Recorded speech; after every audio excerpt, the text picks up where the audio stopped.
Where do you think you're going? Nobody's leaving. Nobody's walking out on this fun, old-fashioned family Christmas. No, no, we're all in this together. This is a full-blown four-alarm holiday emergency here. We're gonna press on, and we're gonna have the happiest Christmas since Bing Crosby tap danced with Danny fucking Kaye. Today, we're stringing up the lights, overloading the power grid, and bracing for impact because we're diving into National Lampoon's Christmas Vacation. It's the holiday comedy that gave us Cousin Eddie exploding turkeys and the most relatable Christmas meltdown ever put on screen. So grab some eggnog, stay away from any squirrels hiding in your tree, and let's celebrate the madness of the Griswold family Christmas. This is the Shermer High Alumni Association.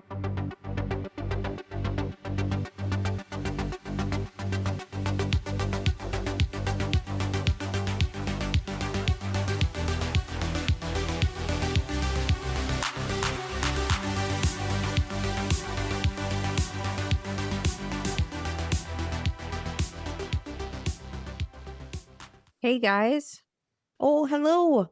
how are Hi. all of you? Oh, just Ducky. How are you? Pretty Total- good. Are I'm we all totally getting phenomenal. Are we all prepared for the holidays yet? No. I No. don't know what prepared means though. Baking, decorating, buying, being joyful and merry. No. No, not yet. No, Okay. I mean, we'll get there. yeah. I still I- haven't even wrapped my head around Thanksgiving and it's less than a week away. I don't Oh. really think about a holiday until the day before. That's not true. Yes, it is. Like You're even while ridiculous. Even your cooking and everything? yeah, I just really don't think about it. And then I'm like, oh shit, tomorrow is, whatever. I used to do You- that. Do not go Christmas shopping on Christmas Eve. Maybe like You're Maybe a like Black Friday. You're a Black Friday shopper. I used to be maybe like 10 or 15 years ago, but not. No more. I don't know. I'm like, No. I don't have anything to buy. I don't have anyone to buy for, really. I love Yeah. that for you. I know. And Black Friday just isn't really a thing anymore. Black Friday deals are already out. Yeah. I mean, when this is getting posted, The it will be after, but anticipation of Black Friday has completely gone away. yeah, I mean, It really There's- sucks. there's Black Friday deals already out. That's why I've already done 90% of my shopping. Yeah. It's not like it used to be where you'd line up at like, Right. Best Buy Two- at 3 in the 2 morning. a.m. Yeah. yeah, To get the a thrill of the Nintendo. chase. Yeah, not anymore. You can just get everything online. Yep. We're I also in a got- society that I just don't think that would fly anymore. No. I got everything online this week so that I didn't have to deal with things selling out. That's a smart idea. Because I remember last year, of course, kids only want, my kids only want one or two specific things. And so, of course, they would sell out. Lululemon specifically. So, Is there something cool at Lululemon now? oh, they have a new hoodie. That's the Mm. craze. So I had to jump on that bandwagon. Got it. There's only one thing that I've ever seen at Lululemon that I wanted, and that was the Mickey Mouse little, I don't know, bag. Nice. Lily got me a purse last Christmas, and it's been my everyday purse since. I love it. That's nice. Yeah. We got a recliner couch. That's our Christmas present. I Ooh. love that. I want a recliner couch. I wish I had that right now because I'm using my coffee table as a footstool. I actually had, I don't know if it was a part of their Black Friday or whatever, but it's 0% APR for 2 years. Boom. 2 Okay. years. Wow. Yeah. Yeah. Oof. Oh, that's nice. Yeah. Hmm. Wow. They should sponsor us. They should. Yeah. We'll take a couple of those. Hey, Ashley Furniture. Our three listeners are gonna go on to Yeah. Ashley right now. I think we are our 3 listeners. We are. And Aw. mom. And oh yeah, hi mom. Yeah. Yeah, thanks for listening, Mom. We appreciate you. Maybe she can buy a couch. Oh, she doesn't need any more She couches. she No. doesn't need any more furniture. No, she's good to go. Damn. Good to go. Anyway. Old people problems. Yeah, yes. Yeah, because I'm super old now. So anyway, now we're in the full swing of the holidays. Woohoo. I guess we can talk about what movie we're doing this week. We could do that. We could do that. Yeah. This week's movie is National Lampoon's Christmas Vacation. Woohoo. As the holidays approach, Clark Griswold, who's played by Chevy Chase, wants to have a perfect family Christmas. So he pesters his wife, Ellen, played by Beverly D'Angelo, and children as he tries to make sure everything is in line, including the tree and house decorations. However, things take a turn rather quickly. Cousin Eddie, played by Randy Quaid, and his family show up unplanned and start living in their RV on the Griswold property. Even worse, Clark's employer decides to go in a different direction on that holiday bonus that he's been counting on. Thank you for that. You're welcome. You did a great job. That was great synopsis. Yes. Thanks. No inappropriate words whatsoever. I tried. All acceptable words. Thank you. We have Chevy Chase in this movie, obviously. He's the cover. He's the goat. He's the cover. Chevy Chase is an American comedian, writer, and actor who became one of the defining comic voices of the 1970s and 80s. He got his big break as one of the original cast members of Saturday Night Live, where his dry delivery and physical humor made him a standout in the show's early seasons. His weekend update segments helped set the template for how the bit still works today. After leaving SNL, Chase moved into film and quickly became a major box office draw. He starred in some of the decade's most recognizable comedies, including Caddyshack, Foul Play, Fletch, and of course, the National Lampoon's Vacation movies. Then we have Beverly D'Angelo.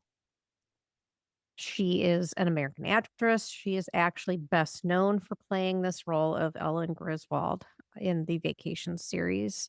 She was born in Columbus, Ohio. Ohio. O-H-I-O. She started her career as a singer and an illustrator before shifting into acting in the mid-70s. She broke out with supporting roles in Annie Hall and Hair, then earned major attention for her performance as Patsy Cline in The Coal Miner's Daughter, which earned her a Golden Globe nomination.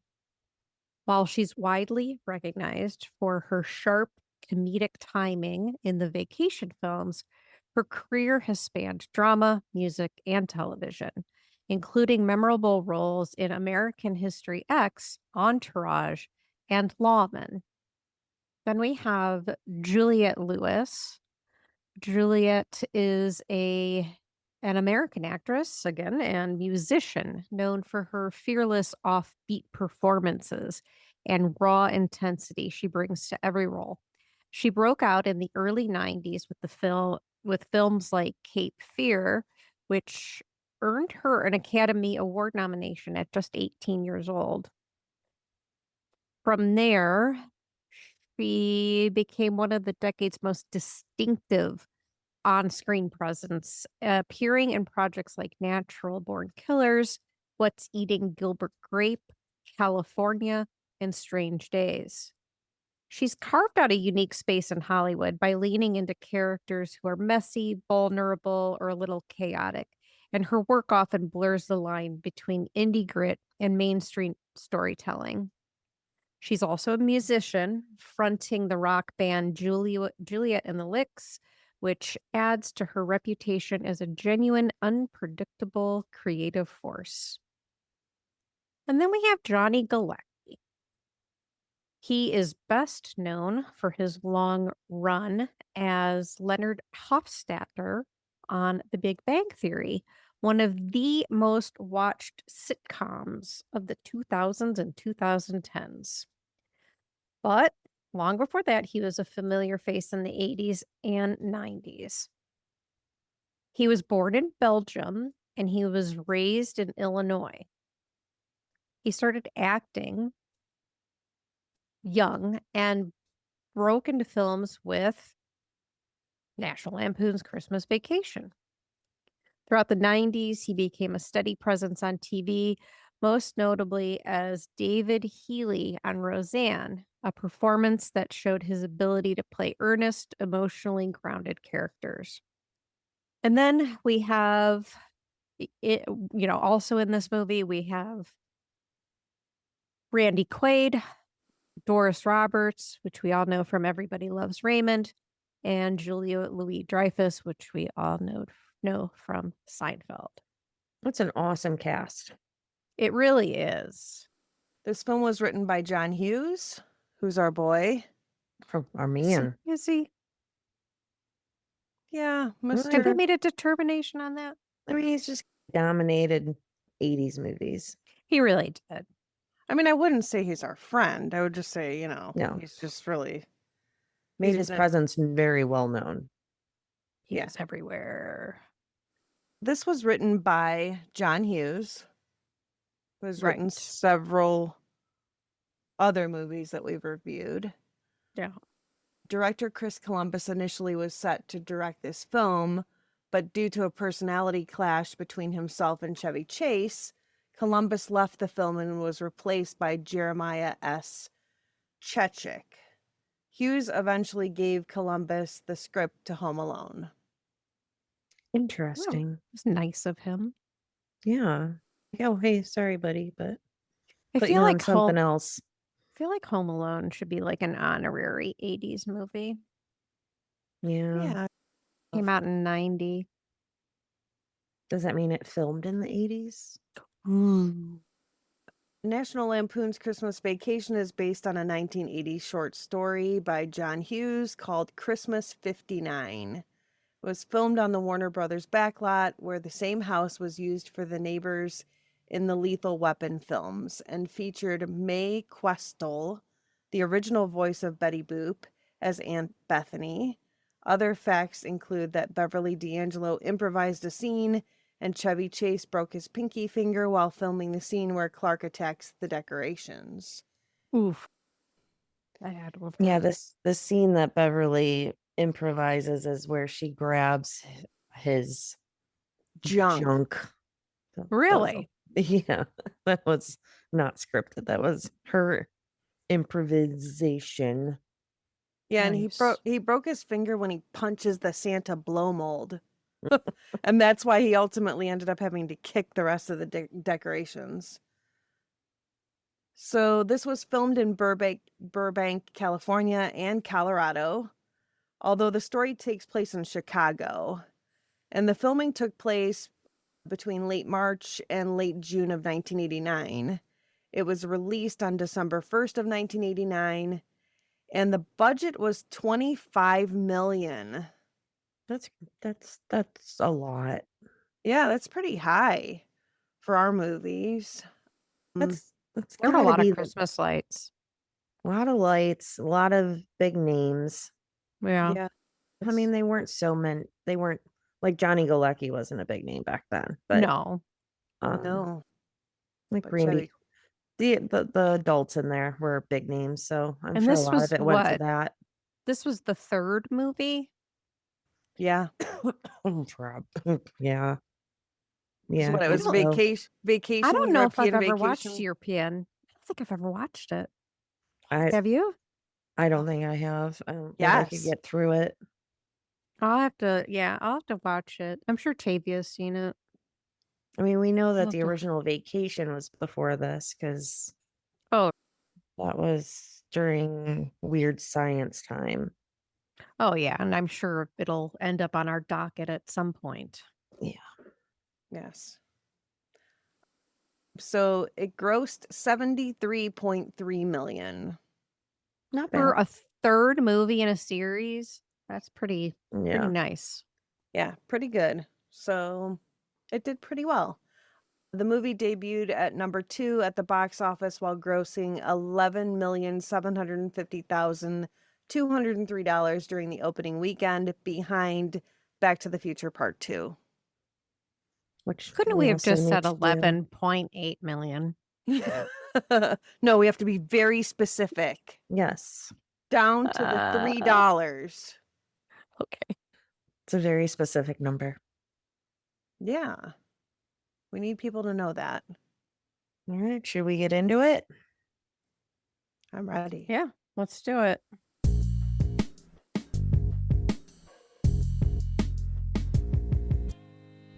So Clark Griswold made up his mind this year. Christmas was going to be perfect. The kind of Christmas people talked about for years. Warm, cozy, festive, and filled with every last member of the Griswold clan. And with that determination burning brighter than any holiday light display, he loaded up his wife Ellen and their kids Audrey and Rusty for a trip into the country in search of the ultimate perfect Christmas tree. So in the scene, what? But before this, the movie opens with a cartoon. Like, Yes, Yeah, we it's were like talking the- about the cartoon. It's like the best opening. Yeah. I don't understand. Explain it to me. Why did this movie get a cartoon at the beginning of it?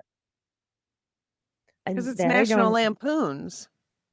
Did they Is all that have a cartoons? National Lampoony cartoon? I'm not gonna, I know I'm like harping on this, but I don't know. I don't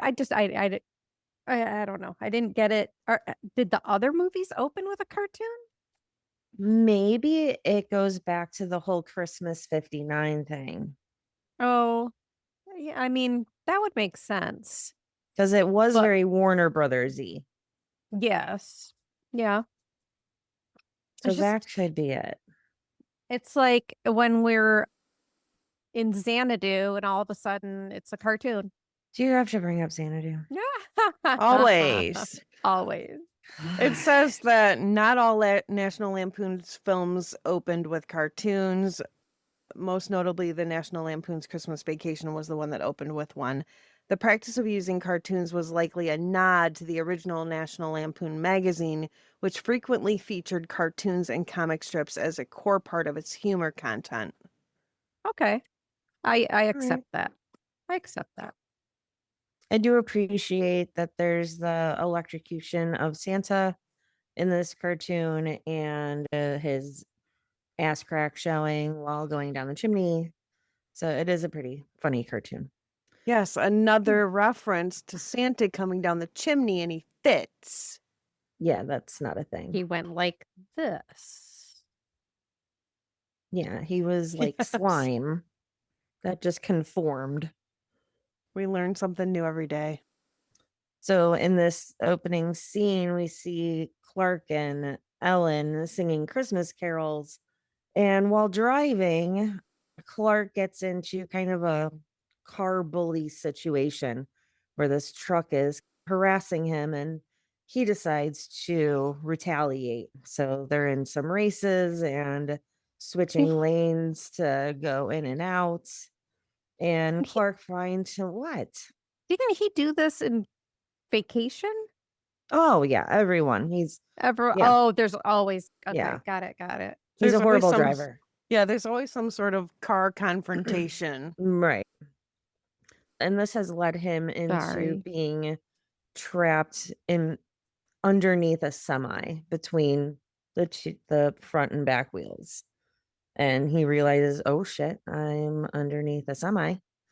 So he veers off and ends up flying off the road, and they just so happen to land at the tree farm. How perfect. I know, the timing is just impeccable. So we now have snow-covered fields that are quiet and sparkling when they arrive. Clark's eyes shone the moment he spotted it. The grandest, fullest, most magnificent tree any of them had ever seen. It dwarfed all the others, practically glowing with Yuletide promise. It's So 40 feet tall. it is. It is Yeah. gigantic. They're trudging through this farmland to go to this tree, and Audrey is completely frozen. Her eyes are frozen, her whole face is frozen. And he made a comment. I think it was Rusty made the comment. Didn't they invent tree lots so people don't have to do this? Yeah, I feel like they ended up at a tree lot, but then they like went rogue, like away from the tree lot. Right. Yeah. We're going to go find out where these trees come from. Yeah, like they didn't buy it from the tree lot.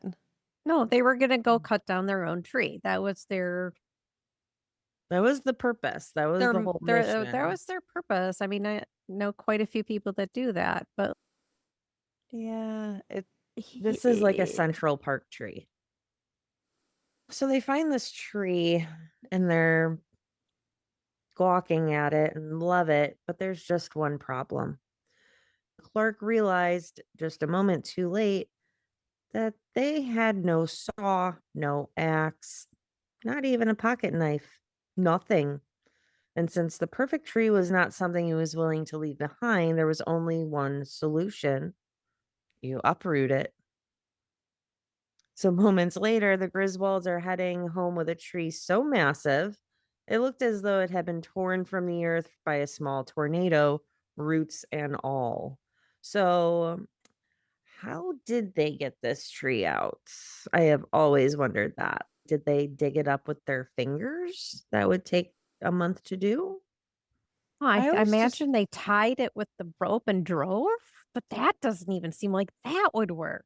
like how did they get their car all the way back there? Because they walked Exact- for quite a yeah. while. I mean, I that's a don't- major root That's system. true. Yeah. They were walking for like long enough that Audrey was completely frozen. Let's Yeah, assume that it's- some nice person on a tractor pulled up and pulled it out for them. That Oh. could be. But we go. that person on the tractor also did not have a saw. Right. They just happened to have some sort of system that they could pull trees out By their roots. by their roots. Yes. So now Clark's holiday ambitions didn't just reshape the inside of his house.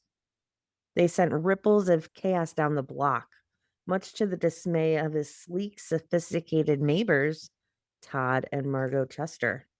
So we see Margot and Todd come home after they bring this tree home, and Margot is wearing her sunglasses at night, which is totally awesome. And So Todd's- yuppie. It's so funny. And Todd says, "Hey, Griswold, where do you think you're going to put the tree that big?" And Clark says, "Bend over and I'll show you." But he was referring to Margot. That was spicy. It was some major neighbor angst. Yeah, wow. So they unleash the tree in the living room and then just like explodes on top of him. And he's, I love this line, a little full, lots of sap. Yeah, and it like breaks all the windows out of their house. Like multiple times their windows break out of the Yes. house in this movie. And all I kept thinking was how many times do they have to replace their damn windows? And mind you, this movie takes place over a span of 10 days. And Yeah. Right. And the front window had to have been broken at 3-4 times. Pretty funny. Yeah, geez. So Clark and Ellen are in bed talking about everyone coming over for Christmas. And if you notice in this scene, Clark is holding a People magazine. So I looked it up. I'm like, who is on the front of that? And it is the film's director, Jeremiah Chechik, on the cover. It was a fictional cover created just for the movie. That was a cute little tidbit. Very cool. So now we see Clark at work talking to a coworker about the Christmas bonuses, and Clark is saying he is hoping to build an in-ground pool with his bonus.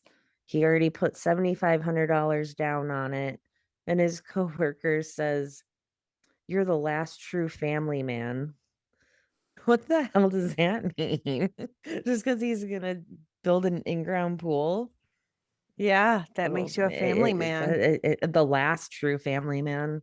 Yeah. So I gotta wonder if this is some satire going on. So now we're in the department store shopping, where Clark is now enamored by the saleswoman, who we find out her name is Mary. And he fumbles over his words and he keeps saying nipples and nip. Yeah. And just stop. Just stop talking. And then she asks who he's buying for, and he says his wife. Rest her soul. How? God bless her soul. But she isn't dead yet. They're just divorced. Like, stop. Stop. Continue to stop talking, please. So he's hitting on this saleswoman, and Rusty catches him looking at lingerie with this woman. And I feel like that's Clark Griswold, though. absolutely. Every movie, there's some sort of like hot supermodel woman that he. Yeah.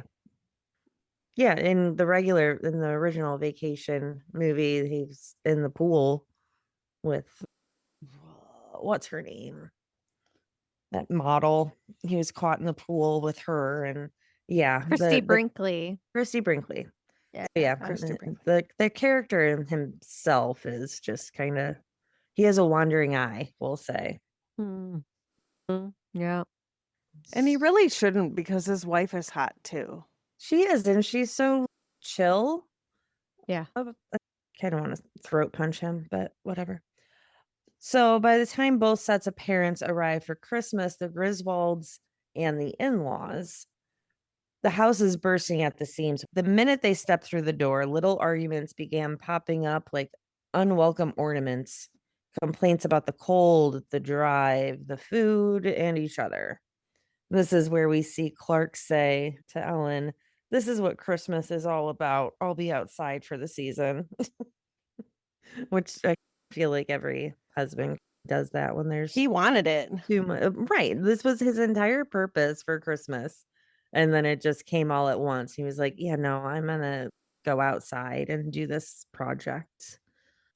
But Clark refused to let a little family chaos dim his holiday spirit. He poured his energy into transforming the exterior of his house into a glowing wonderland. This scene is where we see a perfect example of slapstick humor, where he is sliding down the ladder. He's stapling his gloves to the gutter and the roof, and tottering on the ladder between the house and the tree. And then later that in the next scene, we see him slide down the roof, tear the gutter off of the house, and a dagger of ice shoots out from the gutter and through Todd and Margot's window. And when Todd and Margot discover that this dagger of ice has gone through the window, and they don't know that it was this dagger of ice, something has gone through the window and has destroyed their stereo. And Margot says, "Why is the carpet all wet, Todd?" And he says, "I don't know, Margot." I That love was that so scene. fantastic. I love that. Why is the carpet wet, Todd? I don't know, Margot.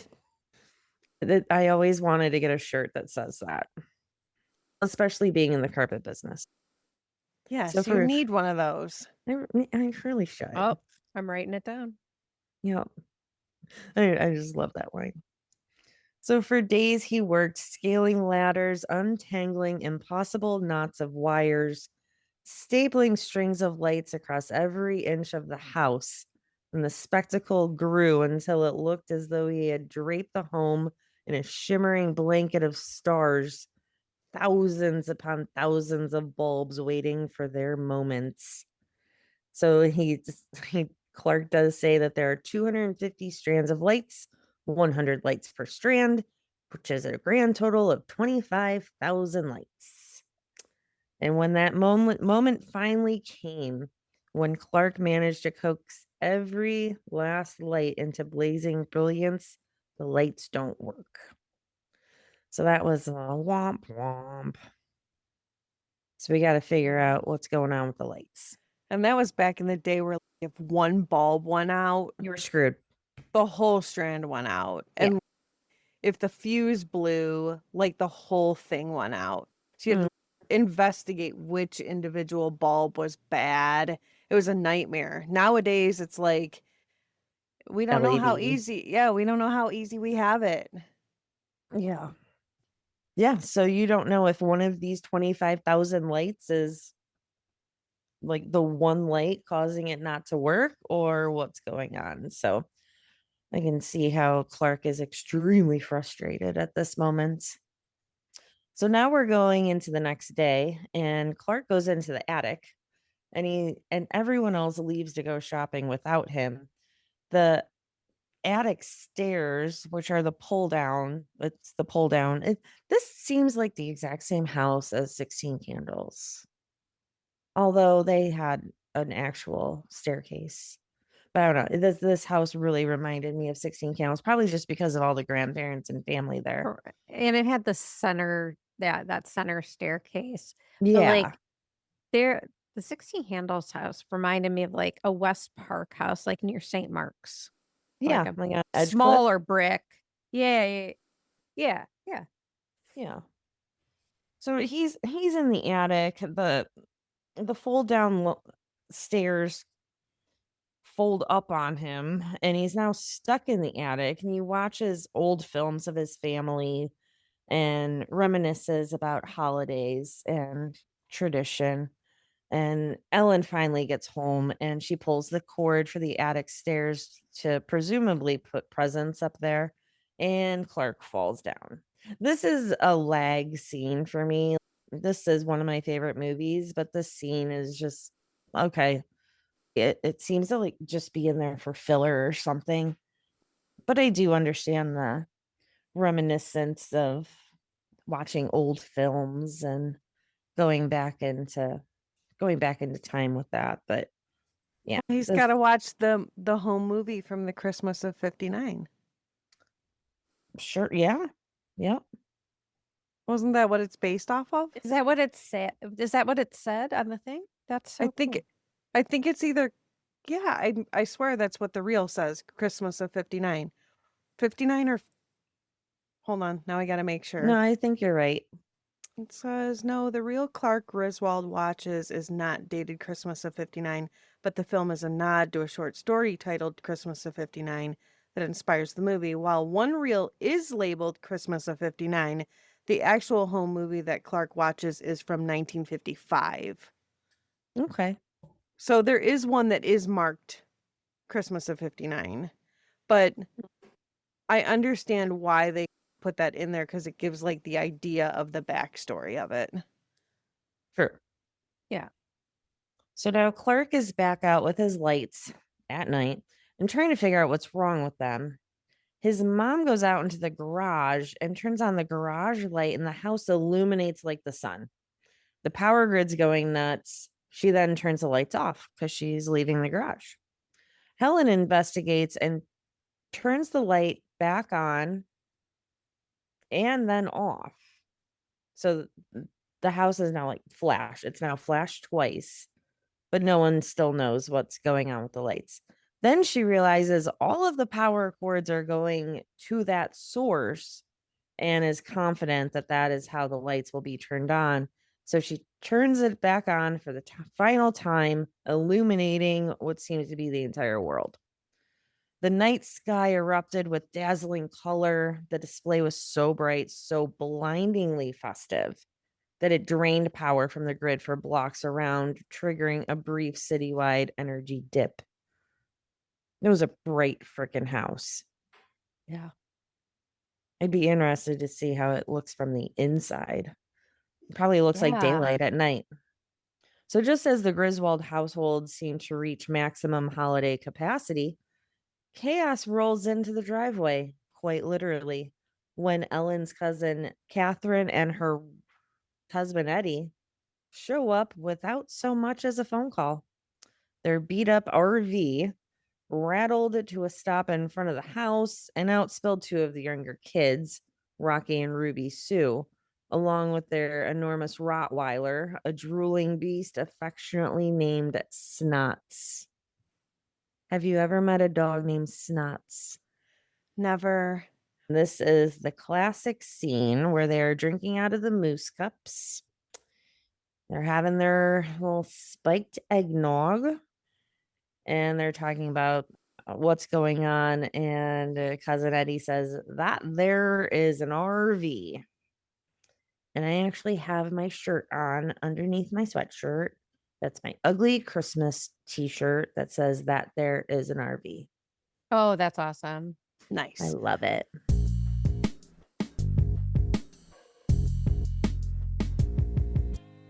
Now we see Clark and he's back at work and he gives his boss, Mr. Shirley, a gift that 20 other people have given him. We see a table lined up with gifts and they are all the exact same shape. Now we're sledding and Clark is using a wax that is 5 times slippier than anything else. And this is that like old school metal sleds, Oh, which were way better than the stupid plastic ones. So this thing is greased up. I'm guessing that's why they probably don't make them anymore. Probably. So he takes off at lightning speed for what seems like miles. And he's dodging trees, crashing into a cabin, crossing a road, and he ends up at Walmart. We see that Clark has still not received his bonus. He's looking out his kitchen window, fantasizing about his backyard with a pool and people having fun, and his dream girl getting naked on the driving board. Because this is Clark's way of life, is fantasizing about other women. Yeah. And Ruby Sue comes down and she thinks that he's Santa. They have a heart to heart that they won't be getting anything, even though her and her brother haven't done anything wrong, but they still get shafted. It's very sad. But Clark assures her that Santa always comes to his house. Just a very sweet conversation they had. Except for all of her swearing. Yeah, that was just how she was raised. But she was Yeah. a very, very sweet girl. Yes. And she's concerned about her brother, that he's afraid he's not going to get any presents. It was still a very cute scene. It was. So now the next morning, Clark is still bummed his check hasn't come, but witnesses Eddie emptying his chemical toilet into the sewer drain. And this is the famous scene of him having his stogie and the hat and the white short robe on, saying the shitter was full.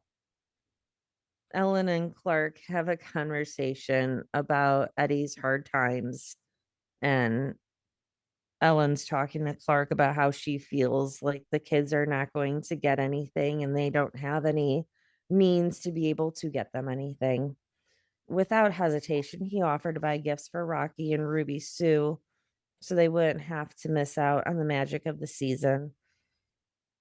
So they're walking through the store and Clark's talking to him and saying, we really want to help out. We know things are really rough for you.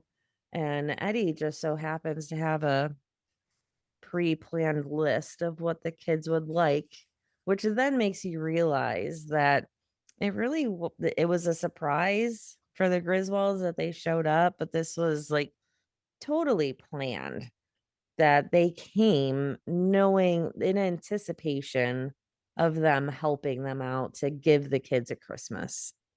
And Yes. it didn't really dawn on me until watching it this time that that's what happened. I love in this scene how many bags of dog food He puts in Yes. the cart, and it's all different, like, sizes of bags of dog food. He puts Yeah. like this Yeah. giant bag of dog food and then 3 bags of smaller dog food. And it's like, how Yes. much dog food does this dog need? And he Yeah. puts like cans of dog food in the cart, and it's like, Jesus, that's a lot of dog food. And he's like stocking up for a year. Yes. But this dog is pretty savage, so who knows? It was just funny. That's funny. So just when the house seemed to be as full as it could get, another wave of relatives arrived. Sweet Aunt Bethany, clutching oddly wrapped presents, followed closely by cranky Uncle Lewis. We see these presents that Aunt Bethany brings, and Ellen gives it to Rusty to take under the tree. And so Rusty comes back and this gift is meowing. And they Aw. realize that Aunt Bethany wrapped her cat. And then the other present is leaking, which was apparently her jello mold. So she's just like wrapping everything.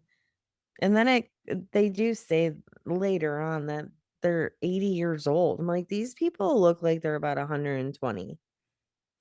80 years old. Our parents are 75. Yeah, and we have a couple 80-year-olds in our office, and they don't seem like this. Yeah, like 95, sure, I could buy that, but to reveal that they're 80, like what? I don't Yeah. I don't know about that. But anyway, Aunt Bethany has lost it. And Uncle Lewis is aggravated, like he's constantly yelling at her because she can't hear crap. So Christmas Eve has now arrived with all the promise of holiday cheer, but the Griswold family never did things the easy way. The grand Christmas dinner turned disastrous almost instantly when the turkey, looking flawless from the outside, like almost like plastic, collapsed into a cloud of dust the moment Clark carved into it. The family tried to chew So gross. politely. It's so gross. But the meal quickly dissolved into awkward grimaces and choked coughing. So the funniest part of this scene is when they ask Aunt Bethany to say grace. She's like, Oh my Grace? God. Grace died Oh. 20 years ago. Oh my God. So Uncle Lewis finally tells her to say the blessing, Grace. And it's like very quiet for a while. And you're like, okay, is she doing this independently? And then she just busts out with the Pledge of Allegiance. So good. Which now I feel like should be a family tradition for those of Right? us that love this movie. That Yes. could be the new meal blessing is the Pledge of Allegiance. It was so funny. But the chaos didn't stop there. Aunt Bethany's cat managed to get in the Christmas lights, and in one unlucky moment was electrocuted in a shower of sparks. Uncle Lewis attempted to relight his cigar near the tree, only to ignite it and send the entire evergreen erupting into flames. In a matter of minutes, a dinner, cat, and Christmas tree had all met their unfortunate ends in the movie. And now, just when Clark thought the night couldn't get any worse, a courier arrived with a small envelope. Hope surged through him. Finally, his bonus was there. But when he tore it open, instead of the check he desperately needed, he found a card welcoming him to the Jelly of the Month Club. And of course, Eddie has a wonderful reaction to this and says, Clark, that's the gift that keeps on giving the whole year. It's true. It is True. true.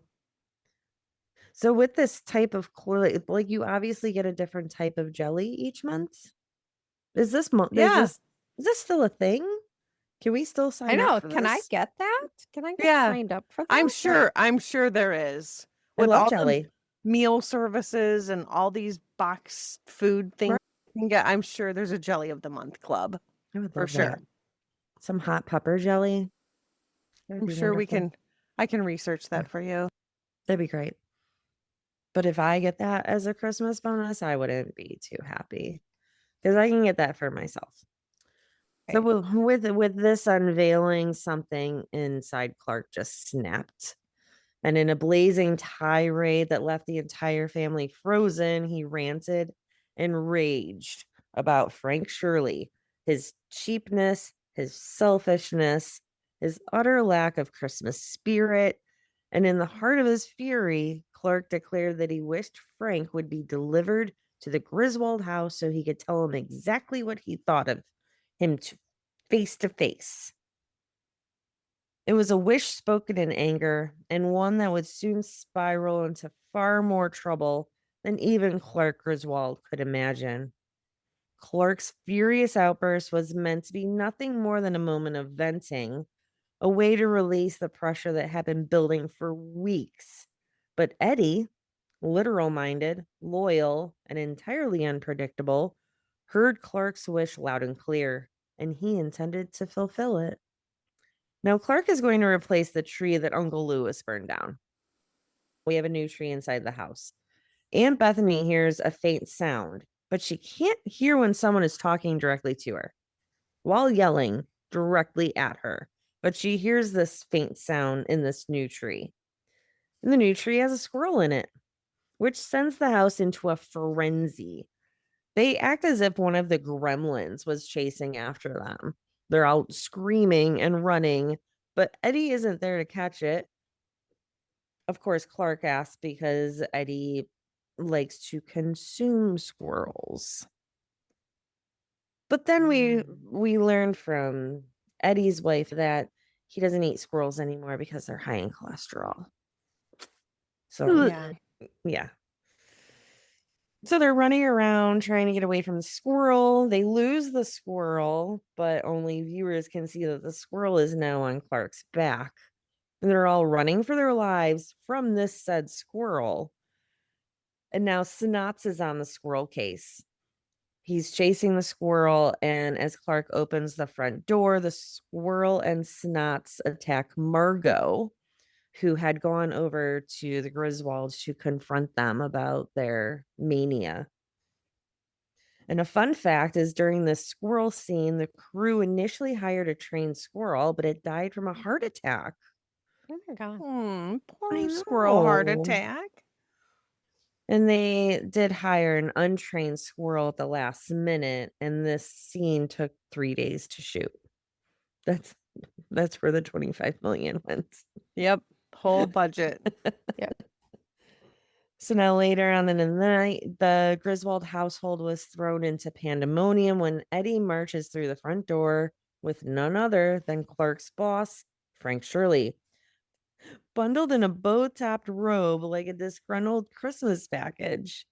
Frank sputtered in outrage, but once confronted by Clark's exasperated honesty, every frustration, every disappointment, he wilted.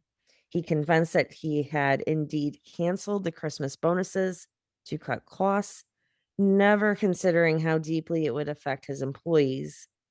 In the awkward, humbling silence that followed, Frank relented and reinstated the bonuses on the spot. He gave Clark his last year's bonus amount plus 20%, which made Clark just fall to the ground. I would like to know how much he got, but knowing that he put down $7,500 deposit on a pool. Yeah, enough to cover a like pool. this has got to be like a 20 grand bonus. Like at least. But the evening's chaos was far from over. Frank's wife, Helen, horrified when she discovered her husband had been abducted by an RV driving stranger, had called the police. And within minutes, a full SWAT team descended on the Griswold home, smashing windows again, the multiple windows that had been busted out, bursting through the doors and holding the startled family at gunpoint. It took several frantic explanations before everyone realized there had been a spectacular misunderstanding. Once Frank assured the officers he wouldn't press charges, he sheepishly explained the bonus situation, And both his wife and the SWAT leader scolded him for his stinginess, right up until he revealed that he'd changed his mind. Relief spread through the room like a warm gust of holiday spirit.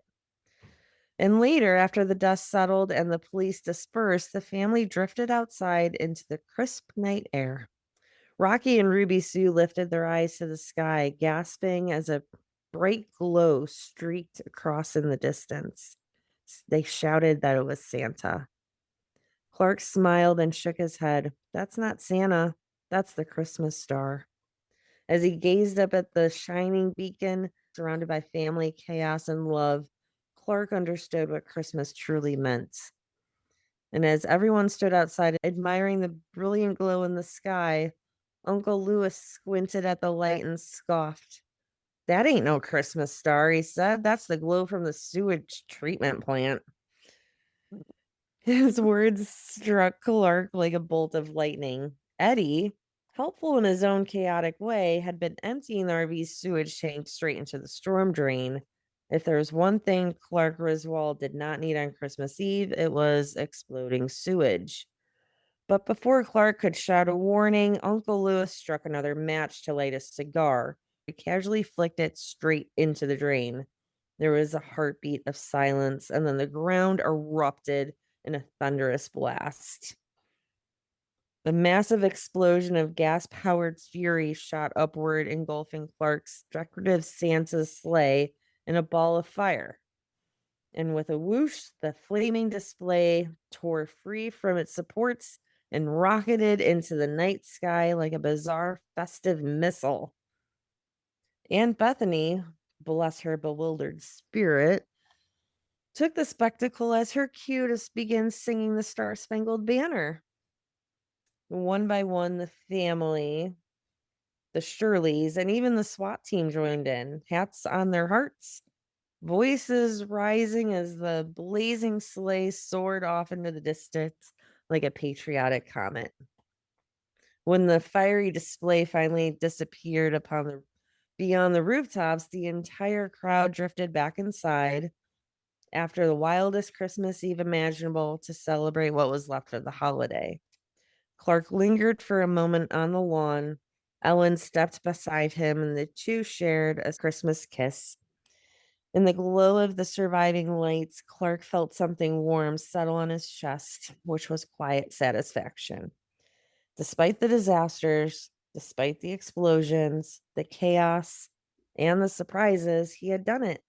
He had given his family a Christmas they would never forget. And at his feet, Snots the Rottweiler stared up at him, tail thumping the ground.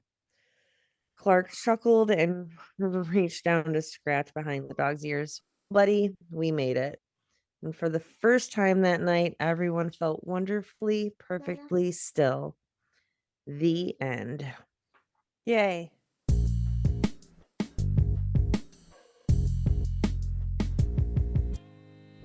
There is a Jelly of the Month club, and it's horrendously Perfect. expensive. Really? So, yeah, if you want a full year, 12 months, and let's say you get 2 jellies per month, it's $264.99.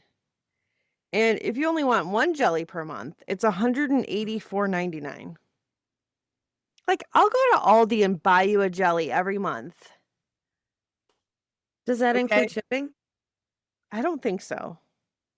Anything Hold to on. go with it? Any crackers? Just literally a jar of jelly? But come on, you can do better. Yes. Well, Lacey got his bonus.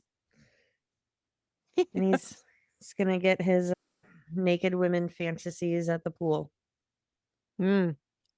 Important. Yes. So what did the critics say about this? It got a 72% on the tomato meter, It did. and it got an 86% on the popcorn meter. It's quite a difference. It is a difference. Normally they're pretty on par with each other. Close. Yeah. Yeah, and Roger Ebert, our homeboy, He can He gave- suck one. he gave it a splat. Wow. And he said, sequence after sequence seems to contain all the necessary material to be well on the way toward a payoff, and then it somehow doesn't work. What the WTF, Roger Ebert? I mean, but is he right?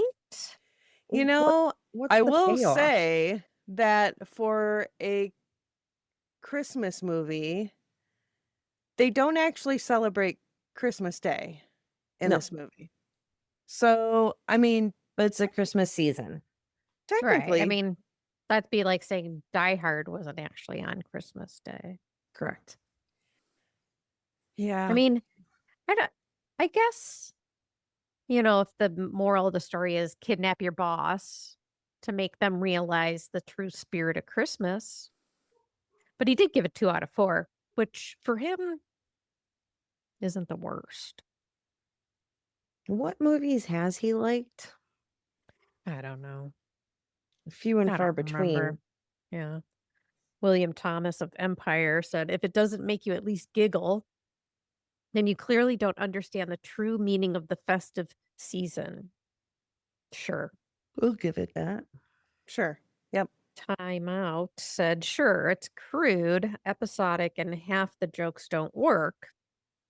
But Christmas Vacation may be the only modern Christmas comedy that really stands up to repeat viewings. What are the half of the jokes that don't work? Yeah, I'd be interested to know what this staffer. They must have a very dry sense of humor. And what's Time Out? It's a magazine. Okay. It's like city specific too, like Time Out Chicago, Time Out San Francisco. They're a top critic. interesting. Yeah. I mean, it's obviously a classic. There's a reason why it's a classic. It's funny. It brings in the fact that the holidays can be dysfunctional. There are some classic lines that I made little notes about because they're just funny. Like when he finally gets the house lit up and him and his dad are sort of embracing, and his dad's, it's a beaut, Clark. It's a It's a beaut. beaut. To beaut. And Clark looks at his dad and you taught me everything I know about exterior illumination. And it's, this is great. And then I think the part where Eddie and Catherine show up and they're talking about the kids. Hey, I don't know if you remember the kids, blah, blah, blah. And Ruby Sue, is that her name? Yeah. She comes out and Clark's, oh, she's not cross-eyed anymor. And he's, yeah, Oh it's my funny. God. She falls in a well and her eyes go cross. Then she gets kicked by a mule and they go back. What? And so then they talk about how you guys don't need to stay in this RV. We have plenty of room in the house. And Catherine and Eddie are like, no, we're going to stay in the RV. Plus, we'd like to have some time alone. And he says, yeah, don't forget the rubber sheets and the gerbils. Oh boy, jeez. Yeah, and then the part about how Eddie says that the dog has a little bit of Mississippi leg hound in him because he likes to hump people's legs. My God. There's just so many lines in this movie. So that many you're like, lines. oh my God.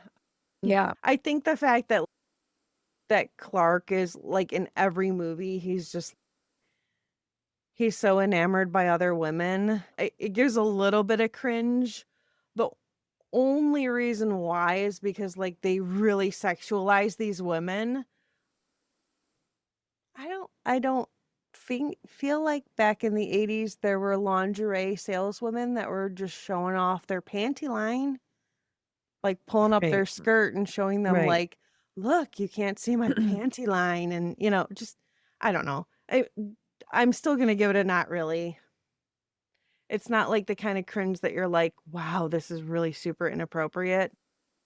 Am I gonna rewatch it? Yes. I mean, I think it's a really great movie. I don't agree with the critics. I think that it's stood the test of time. That when you rewatch it, you realize like what the true meaning of Christmas is, that it's about family. It's about, having people together and spending time with the people that you love, and all the other crap doesn't really matter, and that's really all it all that matters. You could have they could have had the perfect dinner, they could have had the perfect decorations, they could have had the perfect, gifts and everything. Even though all that stuff didn't really work out, it was still perfect. So, I love that. yes, I will Mm. rewatch, and I would say it's not really that cringy. No. I agree fully with what Janine said. I am the not really cringe meter, and absolutely, I will rewatch this probably at least 25 times before Christmas. The weekend of Thanksgiving, I think TBS or TNT or one of the channels plays it for 24 hours. And when my husband and I used to go downtown for our wedding anniversary weekend, I would just stay in bed for like an entire day and just watch it over and over and over again. I absolutely love it. I cannot get enough of this movie. It's just hilarious. I agree with the kind of, it's not really cringe, but just what a douche Clark is when it comes to women. That's, come on, bro. Yeah, your wife is hot. Yeah, Your like, wife is hot. And settle like down a little if bit. the appeal is that like he's attracted to these other women who have these really great breasts, which, Right, that seems like what his appeal is. Like so does your wife. Cuz right. And like it's she's wearing that white blouse that has like the right. deep cut and you And can you can tell like you can I see her mean, bra. Yeah. she's She it's got good not boobs. she's Yeah. she's got good boobs. So Yeah. I don't understand why his eyes are astray. Like, Always. Always yeah, sister. come So on. so now we have to also think of this as a John Hughes perspective, because He's a he's boob man. he's in there in the creepy factor, and he Mhm. created these characters, correct? Yeah. So I yeah, mean, I did he mean, do the first one too? I don't know that I fact. don't know. I assume so, to keep it on brand. Okay. Screenplay was done Okay. based on Vacation 58. Okay. Okay. So yeah, I feel like Clark's creepiness is correlated to John Hughes. So I guess I shouldn't really take it out on Clark. But yes, the way he the way they portray women, I'm not a huge fan of, but it doesn't creep me out. So yeah, that's my full review. I will watch it over and over and over again. Nice. Okay.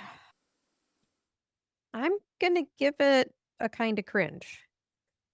That's our whole point is did it age well?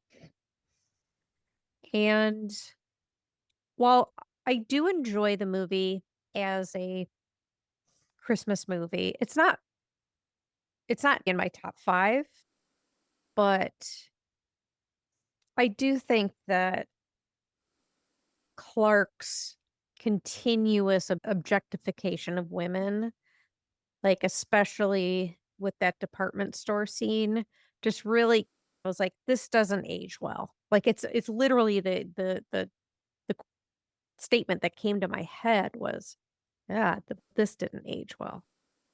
But I mean, that was it. That's why I'm gonna give it a kinda because there's some stuff in here where I'm like, ugh, this no. But then on the flip side, there's so many great, why is there water all over the carpet, Todd? Stuff like that. There's so many Yes. great parts to this movie that I'm not going totally. That I'm not going totally. And I think for me, for a National Lampoon's movie, is pretty good. And I'm absolutely gonna rewatch it. Absolutely. It's a classic. Yes.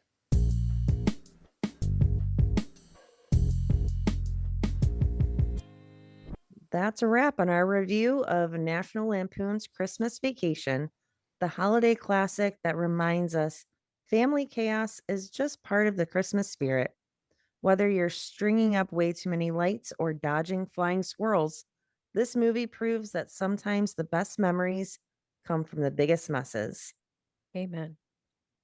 Just remember, check your lights before you plug them in and keep Cousin Eddie at a safe distance.